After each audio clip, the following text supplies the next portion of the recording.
Hello everyone, welcome back to the channel. Today we're going to do Demon Slayer online gameplay with Sakonji Urokodaki. Real quick, for every 50 subscribers this channel gets, I'm going to do a $50 giveaway to one lucky subscriber through PayPal, Cash App, or Venmo. And if you happen to have your own YouTube channel, I will subscribe to your channel as well. So far we're at 30 subscribers. I believe we got 31. We only need another 20 or 19 guys. Let's go. Let's reach the first mark of 50 and let's do this $50 giveaway. I think all YouTube creators should subscribe to one another's channels to help each other's channel grow. So if you haven't subscribed to the channel, please do so. Hit the like button down below. Don't forget to check out the community page to see the latest image poll. I also have a new playlist called Announcements so you can stay informed with everything that you need to know about this channel and upcoming events and raffles and giveaway. And if you really want to support this channel, any donation, big or small, will help the channel grow. Thank you, and I hope you enjoyed today's video. Alright, here we go guys. Let's see who our next opponent is. Oh, one thing I want to mention that I really enjoy about this game, it's right there on that menu scene where it shows how many times people disconnect because they were about to lose, so they just disconnect and quit. I wish they put that on every fighting game. No lie, I saw a guy who had like 100 disconnects, and that just looks bad. It just shows that you're a fucking quitter. I wish they would put that on Tekken 7, 8, freaking Soul Calibur 6 or 7 when they make it. Mortal Kombat, all these other stuff. Like every time someone's disconnect, man, just put it right there so we can see how many times you won and next to how many times you quit. Like, I think that part was lovely. That's one feature that I really love about this game. Like, it literally shows you. Look at that. Ooh, nice throw. Got him. I gotta say, man, I'm very happy with this game, but enough about that. I had to get that out of the way. Let's get into Sakonji Urokodaki. Well, let's find out a little bit more about him, right? So he is a retired member of the Demon Slayer Corps, having held the position of the previous Water Hashira. Now, he is the main cultivator of the water breathing, having trained Ginyu, Tomioka, Tanjiro, Sabito, and Makomo, right? Let me see what else it says here now. They go straight to about his appearance. Now, Sakonji's face has never been once revealed or even depicted throughout the entire completed manga on the animated series. He is always seen wearing a Tengu mask that covers his entire face, although Tanjiro states throughout his Tasio secret that Sakonji's face is very gentle and calm. Okay. He appears to be an elderly individual, as noted by the countless numbers of students he has trained. Along with his silver colored hair in his youth, his hair was completely black and fashionable with a top knot. Right, that's how they used to do it back then. Now, he is always seen wearing the clouded pattern jinbei kimonos with his navy colored pants, which are fastened at his shins by the white kaishan guards. He also wears a traditional black tabi socks and sandals similar to Tanjiro's, except his sandals have the blue straps. On the occasion when Sakonji travels, he wears... Ooh, got him with the special, son. Look at this shit. Yo, he has a badass special. I like the animation. Got him. Alright, so it says here, with a white cover his head and wraps around his neck. That's when he likes to go travel out, right? So that was basically his appearance. So let's get to know a little bit more about his personality, right? Well, he seems at first like a stern, grouchy old man, right? As he is depicted. And he definitely is when it comes to teaching, right? So this hides an extremely compassionate personality when he pushes his students hard. He is also cares for them deeply, viewing them as a king to a family. Not a king, but like a king. It sounds similar, but whatever. And is one of the few Demon Slayer Corps characters to wholly fight trust and Nezuko to never eat a human, right? Like, he fully believes that she will never do such a thing. Now, similar to the trust of that of Tanjiro, that he will find a way to restore her humanity. You know, from where he learned the story about these two kids, like, yo, he deeply believes that she will never eat a. Ooh, got him with the special again. Oh, this is gonna be an ultimate finish. Hold up, let's see this real quick. I want to see what's the flashcard they're gonna. Oh, there it is. Nice. You're too indecisive. That was a good fight, man. It was very good fight, very good opponent. Let's move on to the next one. Nice, ultimate finish, bro. But yeah, man, so he actually believes that they're gonna reach their ultimate goals. For Tanjiro to restore his sister back to humanity, and for Nezuko to never turn or on any human, you know? He deeply believes that deep inside his heart, right? So let's get to his history, right? Not much is known about Sakonji's past. However, he was a demon slayer in his youth. And he was also the one responsible for capturing the hand demon. The one that we saw in the final selection that was killing all his students, which I thought was fucked up. But he didn't know. Rest in peace. But again, is destroyed, he was known for that, and then it actually backfired on him. I mean, this is not the story. This is from me, from watching the anime. Like, that's fucked up. But I'm glad that fucking Tanjiro got revenge for everybody, bro. I really am.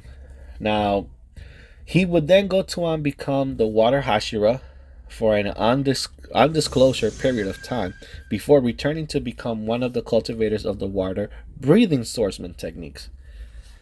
Ooh, we finding this guy. This is gonna be a good fight. One thing I noticed about this game, whenever you're the bad guy, you're by yourself. You don't get support like the good characters. They run in twos. But they still give you the same option to like break out of holes like this. They do give you the same option for bad guys. But yeah, they let them go solo. But yeah, man, I am really enjoying this game. If you don't got this game and you're a Demon Slayer fan, do yourself a favor and go get this game. The mechanics to play is very easy, but I just like it, man, in general. I really do. I didn't do the online play yet because I wanted to unlock as many as the characters as possible before I started playing online, to be honest.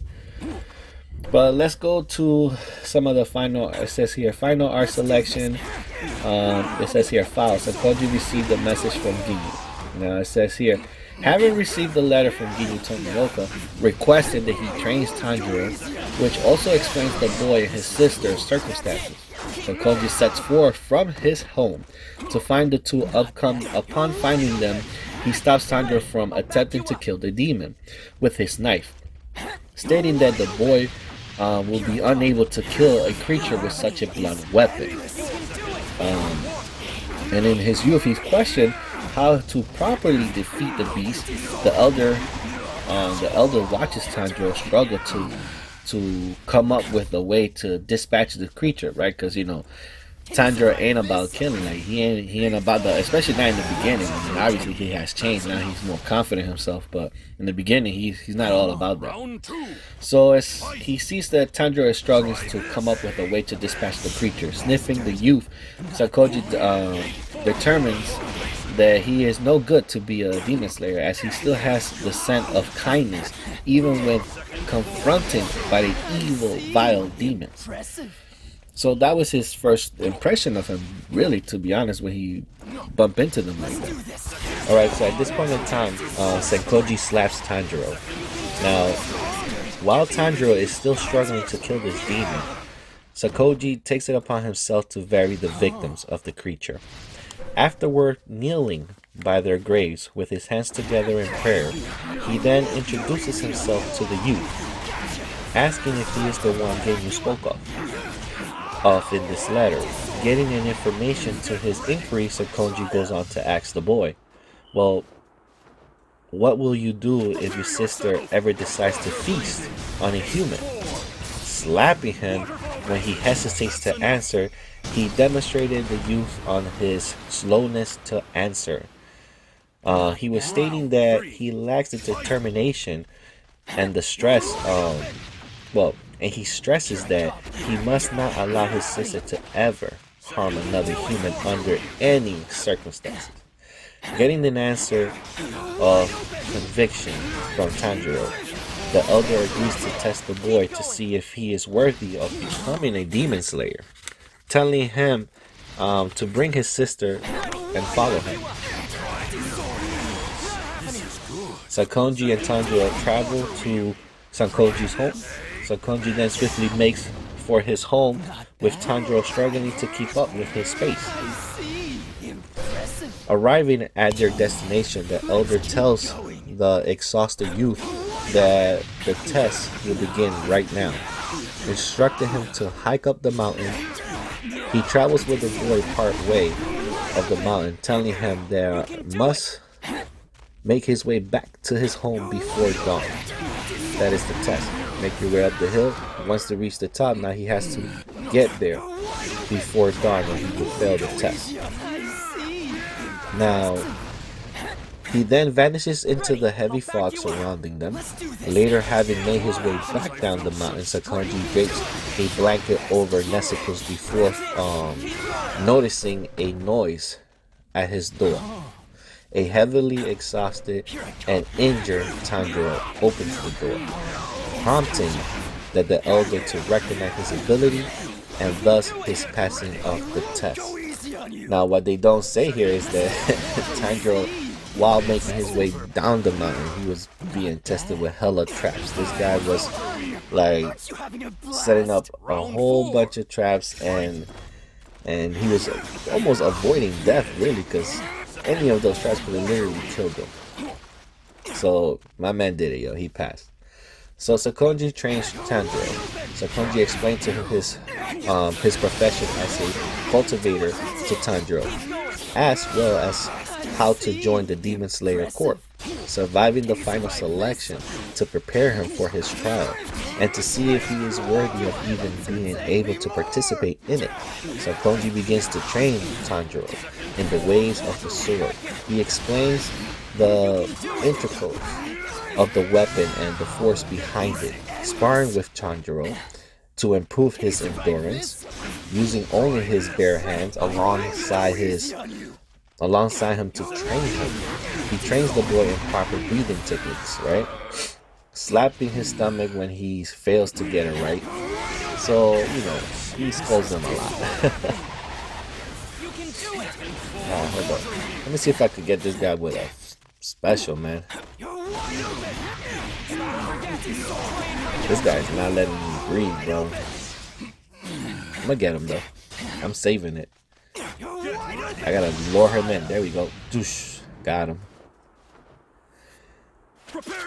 Yeah, it's over for him. Let's see how the other guy does. My next opponent after this. Let me keep reading. So, it says here, Sakonji shows Tanjiro the final part of his training. When Nezuko falls into a coma, Sakonji calls for a doctor, who cannot find anything wrong with her. Finally, after a year has passed, the elder tells Tanjiro that he has nothing more to teach him, instructing him to improve himself by, improving in the basics techniques that he has been taught. He then leads the youth to a huge boulder, telling him that if he could cut this boulder in half, he will be permitted to go to the final selection. When Tanjiro hesitates to overcome by doubt, Sakonji leaves without a word. His hand in this boy's training is completed when he cuts the boulder in half. And I think Todoroki, right? I think that was a great idea for him, because he was tired of seeing all his young apprentices, go out to the final selection to be literally hunted by the hand demon that he put there himself, being killed, as a master and student relationship, he gets attached to them, and he didn't want to see any more of them die. So to put that boulder as the final test, and if he could do it, then I will allow you to go. So I think that was, after so many students of him were killed, that, for Tanjiro to do that, that was pretty, that was good of him to do. I mean, if they wanted to become Demon Slayers, that's the lifestyle they face, but they just wasn't ready. That's what Kevin Hart would say, right? So Sakonji completes Tanjiro's on the completion of his training, right? He compliments him. He tells him, good job. Much later, after Tanjiro finally succeeds in slicing the boulder in half, Sakonji explains his reason for not wanting Tanjiro to go to the final selection without completing the task. Right? Complimenting the youth on his accomplishment, he then wraps the youth in a hug, urging him to come back alive from the demon killing corpse test. Before Tanjiro leaves, the elder cuts his hair and gives him a mask to ward off bad luck. Now again, if you see, little spoiler alert, but if you see the anime, all his students wear that mask, and in that mask, that's how the demon hand selects, like that's how he's able to pick out who were trained by Sakonji, right? And it's crazy, man. It's such a good anime, man. Such a big fan. I really am. I can't wait until April, because that's when we're finally gonna get another season, and it just looks good. It really does. So let me go back to read this. So it says here, okay, he urges him to come back alive from the demon killing corpse test. Before Tanjiro leaves, the elder cuts his hair and gives him a mask to ward off bad luck. Besides, Sakonji explains that the demons increased in power by consuming humans. He can use a type of sorcery to alter their bodies, and that Tanjiro will be able to figure out how many humans a demon has consumed if he increases the sensitivity of his own nose. When Tanjiro wishes him farewell, he's asking the old man to look after Sabito and Makomo. Sakonji wonders out loud how does the boy knew the names of the two dead apprentices, which is, again, after training for so long out in the mountains, this guy started having visions. So it's weird that he would have visions of two people that he doesn't know of, or that Sakonji himself even mentioned to him, So I thought that part was great. Like how in tune is he that he was able to do this, right? So that was pretty cool. Now let me see here. It says here, Sakonji and Nezuko embrace Tanjiro after Tanjiro returns from the final selection. Sakonji and Nezuko embrace him as the elder weeping in tears of joy while saying that the youth had finally made it back alive. 15 days after his arrival, he arrives with Tanjiro's new sword, but ignores the youth attempts at hospitality and prompting Sakonji, to a note to himself that he is the swordsman that hadn't changed. He then agrees. Well, hold up. Before they keep skipping stuff, so he makes it back from the final selection, right? He kills the hand demon who was pretty much murdering a lot of the students, and especially Todoroki's, Sakonji's student himself. And it was an emotional scene when he finally saw him. He was like, damn, finally, he avenged all the other apprentices who failed. He was glad to see him that he made it back alive, because I think he couldn't take it anymore. If Tanjiro would have died, bro, I don't think he would have taken it anymore, because that's why he was so hesitant to even keep training people. So yeah, man, seeing him back alive, he was so happy. But it looks like I am about to run out of time. Let me see if I can finish this match real quick. I'll probably continue his story later on or down the road. But yep, it was a good fight, good match. Well, guys, I hope you enjoyed today's video. I will catch you guys on the next one. Take care. Take on any form. Don't forget to subscribe.